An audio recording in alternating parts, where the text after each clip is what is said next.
The human Commander deputation will Jackson surrender Mitchell neither their stood colony before the rights on Galactic Epsilon Council 7 chamber, nor our his jaw sovereignty. clenched so tight it ached. For 3 years, humanity had played nice. They'd followed every ridiculous protocol, endured every condescending remark, and swallowed every insult the Council's civilized species had thrown their way. The human delegation will surrender their colony rights on Epsilon 7, Ambassador Vreldas announced, his crystalline voice dripping with superiority. Deathworlders lack the sophistication for no. The single word cut through the chamber like a blade. 23 alien species fell silent, their various sensory organs fixated on the human commander. Vreldas's bioluminescent patches flickered in confusion. "Excuse me?" I said no. Jackson stepped forward, and half the delegates flinched. 3 years of watching humans move with their predator grace hadn't made it less terrifying. "We're done asking permission. We're done apologizing for surviving on a planet that would kill any of you in minutes. And we're definitely done pretending your centuries of sitting in climate-controlled stations makes you superior to us." The council chamber erupted in chittering, whistling chaos. Jackson raised his hand, just raised it, and the room fell silent again. That was the thing about Deathworlders. Every movement carried the weight of potential violence. "Here's what's going to happen," Jackson continued, his voice level but hard as titanium. "Humanity is keeping Epsilon 7. We're also keeping our mining rights on the Keller Belt, our research station on Proxima 9, and every other claim you've tried to steal from us because you think we're too barbaric to deserve them." Senator Quilix, a methane breather from the collective, fluttered his speaking membrane. "This is outrageous. We have laws. Regulations established over millennia. Established by species who never had to fight for anything," Lieutenant Sarah Rodriguez interrupted from behind Jackson. She'd been silent until now, but her voice carried the weight of someone who'd seen actual combat. "You know what we call your millennia of peace? Stagnation. You've been so busy patting yourselves on the back, you forgot what it takes to actually survive." Jackson pulled up a holographic display. "Let's talk facts. When the Kryn swarm attacked the outer colonies, who saved your asses? Humans. When the stellar plague hit Concordia Station, who figured out the cure? Dr. James Patterson, a human from Detroit who grew up dodging bullets and diseases you've never even heard of." He swiped through image after image. Human soldiers holding defensive lines. Human medics working 30-hour shifts. Human engineers rebuilding shattered stations with nothing but spare parts and pure stubbornness. Every single crisis in the last 3 years, you've called us. Not because you wanted to. Because you had to. Because when things get hard, when survival is on the line, you need Deathworlders. Ambassador Vreldas tried to regain control. "Your aggression proves our point. Humanity is dangerous." "Dangerous?" Jackson laughed, and it wasn't a pleasant sound. "You want to see dangerous?" Private First Class Michael Torres survived the Amazon for 3 weeks with a broken leg and nothing but a knife.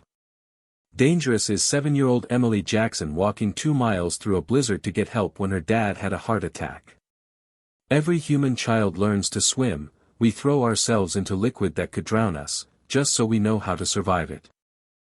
Your entire civilization, Sarah added, stepping forward, exists because nothing on your worlds tried to kill you.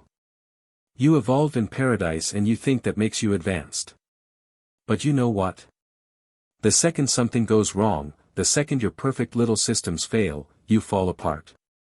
She pulled up her own display, combat footage from the Kryn War.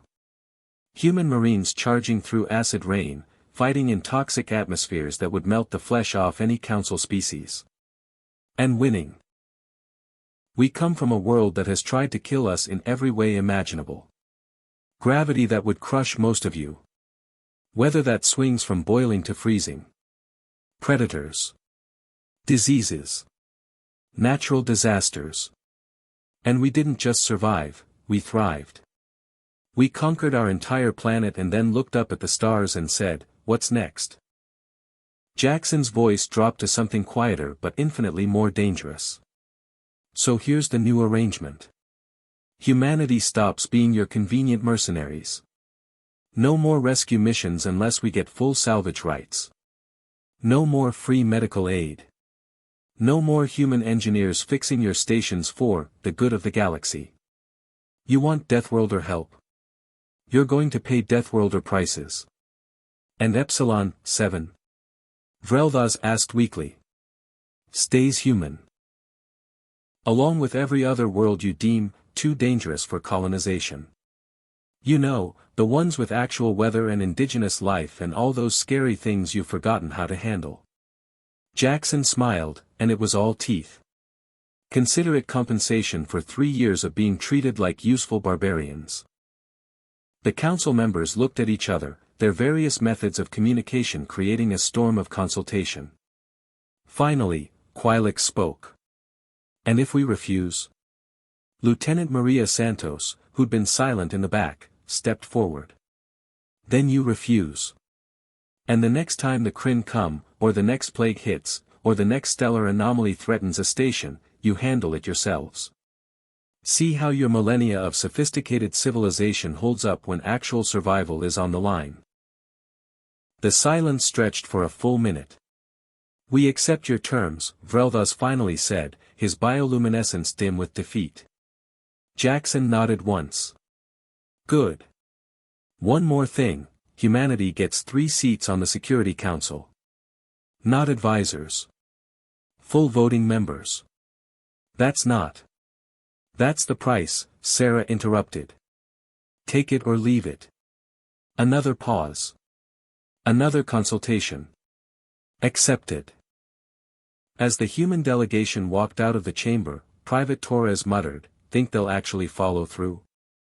Jackson glanced back at the assembled aliens, most of whom looked like they'd just watched their entire worldview crumble. They will. Because deep down, they know the truth. The galaxy doesn't run on sophistication or laws or millennia of tradition. It runs on survival. And nobody survives like a Deathworlder. The doors sealed behind them with a satisfying hiss. The age of playing nice was over. The age of humanity had begun.